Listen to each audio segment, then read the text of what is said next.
আমি তো দেখতেছি তোমার মতো আযাব আল্লাহ আর কাউকেই দেয় নাই। তোমার মতো এমন আযাব আর আল্লাহ কাউকে দেয় নাই। মানে এটা কেমনে?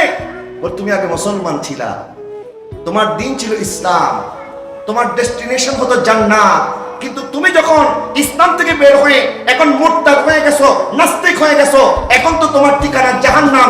আল্লাহ তোমাকে দিন থেকে বের করে দিয়েছে, এর চেয়ে বড় শাস্তি আর কি আছে? কথা বলেন না ঠিক কিনা? এখন ওই ছেলে বলতেছে 9 বছর যাবত বাবার খবর নেই না, শাস্তি তো আসে নাই, সুতরাং আমি যে বাবার খবর নেই না, আল্লাহ মনে হয় এখনো আমার প্রতি অসন্তুষ্ট হয় নাই। আর অসন্তুষ্ট হয়েছে কি হয় নাই, যখন মালাকুল মউত আসবে, যখন আল্লাহর সামনে হাজির হবা, তখন তুমি দেখবা যে তোমার নামাজ পড়ে আছে, তোমার হজ পড়ে আছে, তোমার যাকাত পড়ে আছে, সব একদিকে, আর তোমার মা বাবা আরেকদিকে। আল্লাহ পাক বলবেন, এই সন্তানের মা বাবা বলো এখন তাকে কি শাস্তি দেব?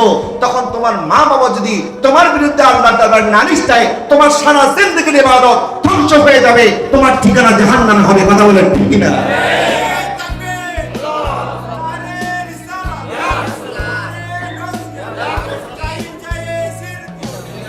নবীর একজন সাহাবী ছিলেন হযরত আলকামা রাদিয়াল্লাহু তাআলা আনহু।